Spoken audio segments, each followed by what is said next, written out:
Chapter 53. The farewells had been said, for the most part.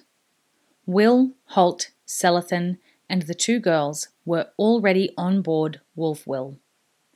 The ship lay with its bow beached on the sand, at the cove where the Araluen party had originally come ashore. Gundar and his men had spent a relatively comfortable winter on the offshore island, although Gundar had been sorry to hear that he had missed an epic battle. But there had been plenty of fish and shellfish in the cold waters, and a good supply of game on shore. Now, like their passengers, the Scandians were eager to turn the ship towards home waters. Only Horace remained on the beach, standing facing the Emperor, dwarfing the smaller man. Tears formed in the young warrior's eyes now that the time had come to say goodbye. In the months that had passed, he realized he had come to love this brave and unselfish ruler, to respect his unwavering sense of justice and his unfailing good humor. He knew he would miss Shigeru's deep rumbling chuckle, a sound so massive that he always wondered how it came from such a small frame. Now, faced with the moment of leaving, there was an enormous lump in his throat, a lump that blocked the many words he wanted to say. Shigeru stepped forward and embraced him. He knew how much he owed to the young man. He knew how Horace's courage, resolve, and loyalty had sustained him and his small band of followers throughout the difficult and dangerous weeks when they were escaping from Arasaka. He remembered how Horace had stepped forward unhesitatingly to take Shukin's place when his cousin had died at Arasaka's hand. The two rangers, of course, had done a great service for him with their innovative tactics and battle plans, as had the dark-skinned, hawk-nosed Aridi warrior. And Evelyn and Alice, by their courage and initiative, had been the instruments that saved his throne, bringing the mighty Hasanu army to his rescue. He was grateful to them all. But without Kurokuma, none of them would have been here. Without Kurokuma, Arasaka would now be emperor. Shigeru. Horace managed one word, then, choked with emotion, he stepped back from the older man's embrace, his head lowered, his cheeks running with tears. Shigeru patted the muscular arm. Parting is hard, Kurokuma, but you and I will always be together. Just look into your mind and heart, and you'll find me there. I will never forget you. I will never forget that I owe you everything. I don't. Horace could manage no more, but Shigeru knew what he was trying to say. I wish you could stay with us, my son, but your own country and your own king need you. Horace nodded, overwhelmed by the sense of conflicting loyalties. Shigeru couldn't have picked a more compelling form of address than to call Horace son. Horace had grown up an orphan, deprived of a father's love and guidance from an early age. Then Shigeru smiled and spoke in a lower voice, so that nobody else could hear. And I believe that a certain young princess has need of you too. Take good care of her. She is a jewel beyond price. Horace raised his tear-reddened eyes to meet Shigeru's. He managed a faint smile in return. She certainly is that, he agreed. We'll see each other again. I know that in my heart. You know you will always be welcome here in Nihon-Ja. You are one of us. Horace nodded. I will come back one day, he said. That's a definite promise. And maybe you could travel to Araluen. Shigeru pursed his lips. Yes, but perhaps not for a while. I think I need to stay here until matters are stabilized, he said.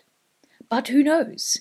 If there were an important occasion of state, a high-ranking wedding perhaps. He left the thought open, and again they shared a conspirator's smile. Then he reached into the wide sleeve of his robe and produced a small scroll, tied with black silk ribbon. He handed it to Horace. "In the meantime, remember me by this, a token of my friendship." Horace took the scroll. He hesitated, then Shigeru gestured for him to open it. It was fine linen paper, and on it, painted in the stylized, deceptively simple strokes that typified fine Nihon-Ja art, was a rendition of a bear, depicted in the act of catching a salmon at a waterfall. It was a fascinating piece, with only the barest of detail inked in.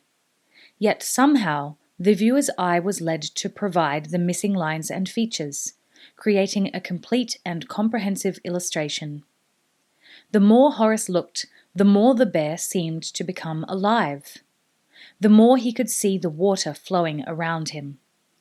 All accomplished with a few masterly brush strokes on the linen. "You painted this?" he said, noting the small rendition of 3 cherries in the bottom left-hand corner. Shigeru bowed his head in acknowledgement. "It's a little crude, but it was done with love." Horace slowly rolled the linen up, replaced the ribbon, and placed it safely in the breast of his jacket. "It's a true treasure," he said. "I will keep it always." "Then I am content," Shigeru said. Horace spread his hands in an awkward gesture. He hadn't thought to find a gift for Shigeru. "I have nothing to give you," he began. But the Emperor held up one graceful forefinger to silence him. "You gave me my country," he said simply. They faced each other for a long moment. There were no more words. From the ship they heard Holt call, his voice a little apologetic for the intrusion. "Horace, Gundar says the tide is falling. Or rising. Whatever it's doing, we have to be on our way." His tone was gentle. He had watched his young friend and Shigeru, and he sensed they had reached the awkward point that comes in all farewells, when there is nothing further to say, yet neither person wants to be the one to make the final move, to break the bond between them. When someone or something needs to give them the impetus to part. "I have to go," Horace said huskily. Shigeru nodded. "Yes." Briefly, they embraced once more, careful not to crumple the scroll inside Horace's jacket. Then the tall young warrior turned abruptly and ran up the boarding ladder. His feet had barely touched the deck when the crew hauled the ladder aboard and began poling the ship clear of the beach, turning its bow to the open sea. Horace moved to the stern, his hand raised in farewell. On the beach, Shigeru mirrored the gesture. The ebbing tide took hold of the wolf ship, pulling it swiftly away from the beach while the crew hoisted the triangular sail. Then, as the yard was braced around, the sail filled and the rudder began to bite as Gundar set a course to weather the headland. Horace remained in the stern, watching the figure on the shore grow increasingly smaller. After several minutes, Evelyn moved to stand with him, slipping her arm around his waist. Impulsively, Will went to join them, intending to add his support and comfort to Evelyn's. But Alice caught his arm and stopped him. "Leave them," she said quietly. He frowned, not quite understanding for a second or two. Then the message sank in. His mouth formed a silent "Oh." The deck heeled as the wind freshened and the water began to chuckle louder as it slid down the sides of the accelerating wolf ship. Finally, they rounded the point and Horace could no longer see his friend, the Emperor of Nihon-Ja.